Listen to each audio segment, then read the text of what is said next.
Andal block Mukundapur এলাকার ভারতীয় মজদুর সংঘের নতুন কার্যালয় আনুষ্ঠানিক উদ্বোধন করা হয়েছে। উদ্বোধনী অনুষ্ঠানে বিএমএস এর পদাধিকারী, শ্রমিক নেতা এবং বিপুল সংখ্যক স্থানীয় মানুষজন উপস্থিত ছিলেন। অনুষ্ঠানে কাপড়া জুটের মহামন্ত্রী জয়নাথ চুবে বলেন, নতুন কার্যালয় শ্রমিকদের সমস্যা সমাধান, তাদের অধিকার রক্ষা এবং সংগঠনকে আরও শক্তিশালী করতে গুরুত্বপূর্ণ ভূমিকা পালন করবে। তিনি জানান, বিএমএস সবসময় শ্রমিকদের স্বার্থে কাজ করে এসেছে এবং ভবিষ্যতে শ্রমিকদের কণ্ঠস্বরকে আরও জোরালোভাবে তুলে ধরবে। এই উপলক্ষে সংগঠনের নেতৃবৃন্দ শ্রমিকদের ঐক্যবদ্ধ হয়ে সংগঠনকে শক্তিশালী করার আহ্বান জানান। তারা বলে, নতুন কার্যালয় চালু হওয়া এলাকার শ্রমিকরা তাদের বিভিন্ন সমস্যা সহজে তুলে ধরতে পারবেন এবং প্রয়োজনে সহায়তা লাভ করবেন। অনুষ্ঠানের শেষে উপস্থিত অতিথিদের স্বাগত ও ধন্যবাদ জ্ঞাপন করা হয়। পাশাপাশি সংগঠনের ভবিষ্যৎ কর্মসূচি ও পরিকল্পনা নিয়ে আলোচনা করা হয়। এদিন উপস্থিত ছিলেন বিএমএস এর প্রদেশ সভাপতি Ujjwal Mukherjee, BMS unit secretary Simanta Chattopadhyay, Mukundapur সভাপতি ভগবান দাস, সহসভাপতি Rampal Keri, secretary Sanjeev Singh, corporate JCC সদস্য বিনোদ সিং, তাপস ঘোষ, শম্ভুনাথ, জিতেন চট্টোপাধ্যায় এবং বিজেপি নেতা ইন্দ্রসেন রায়, সঞ্জিত সিং ও ইন্দ্রজিৎ সিং। অন্ডাল থেকে অজিত মিশ্রা, রিপোর্ট নিউজে।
दिया जा रहा है, इसमें बीएमएस का भूमिका क्या रहेगी?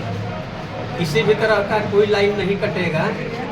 ये पुरानी विचारधारा के लोग जिनकी सरकार थी, जो राष्ट्र के विकास में बाधक थे, जो आम जनता के विरोधी थे, जो आम जन के सुख के सबसे बड़े जो है न दर्द पहुंचाने वाले थे, उनके कार्य का अंत हो चुका है।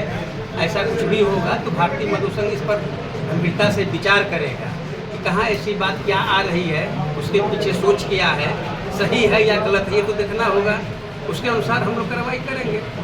कोलेरी में बहुत तरह की धांधली, भाई किसी भी तरह की धांधली का सपोर्ट उस समय भी हमने नहीं किया, बीएमएस के लोगों ने नहीं किया और आज भी नहीं करेंगे।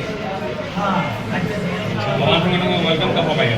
जी, दूसरे संगठन लोगों का वेलकम कब होगा? दूसरे संगठन देखिए, दूसरे संगठन के जो हमारे मजदूर हैं उनका स्वागत है, हर स्तर पर स्वागत है, कहीं किसी तरह का कोई इक्पट लेकिन नहीं है।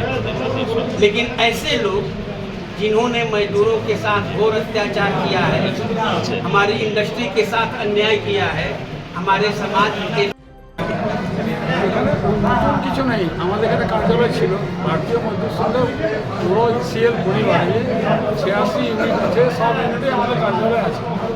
নতুনের পিছনে নতুন করে হলো আরও আমাদের দায়িত্ব বেশি, সমাজের প্রতি আমাদের দায়িত্ব বেশি, তার জন্য কার্যালয়ে আসবে, মজদুরকে আমাদেরকে নিয়ে আসবে, সদস্যকে কার্যালয়ে নিয়ে এসে কার্যকর্তা নির্মাণ করার জন্য একটা মন্দির, ইউনিভার্সিটি বলুন, মন্দির বলুন, কার্যালয় বলুন। দাদা বলছি, কোলেরিতে সবসময় দেখা যাচ্ছে সেফটির কোনো ব্যবস্থা ছিল না। সেটা সেফটি কমিটি আছে সংগঠনের তরফ থেকে, ভারতীয় মজদুর সংঘের তরফ থেকে সেফটি কমিটির মেম্বার আছে, তাদের সাথে সেফটি ইনস্ট্রাকশন হয় এবং নিয়মিত ডিজিএস এবং অধিকারীদের সঙ্গে বৈঠকও হয়। আগামী দিন সেটাও হবে। সেফটি এবং যাদের আমাদের সংগঠন থেকে ভারতীয় মজদুর ইউনিট স্তর থেকে এরিয়া করে সেন্ট্রাল লেভেলে সেফটি কমিটি আমাদের আছে, তারা দেখবে বিষয়টা। দাদা এইখানে কোলেরিতে যদি কোনো অ্যাক্সিডেন্ট হচ্ছে, তা একটা হসপিটালে এইখানে কোনো ব্যবস্থা নাই, কোনো ট্রিটমেন্ট এইখানে নাই, তার নিয়ে কী বলবেন? বিষয় গম্ভীর। আমরাও এটা চর্চা করেছি। শুধুমাত্র এটা এই সমস্যাটা শুধুমাত্র রায়গড় এরিয়া বা মুকুন্দপুর ইউনিটের নয়, সমস্ত এরিয়াতেই ইউনিটের ডাক্তারের সমস্যা। তার নিয়ে কোনো স্টেপ নেবেন আপনারা? আমরা আমাদের সংগঠনের তরফ থেকে নিয়মিত মানে অধিকারীর সঙ্গে বার্তালাপ হচ্ছে, খুব শীঘ্রই এর ব্যবস্থা হবে, আপনারা দেখতে পাবেন। ঠিক আছে।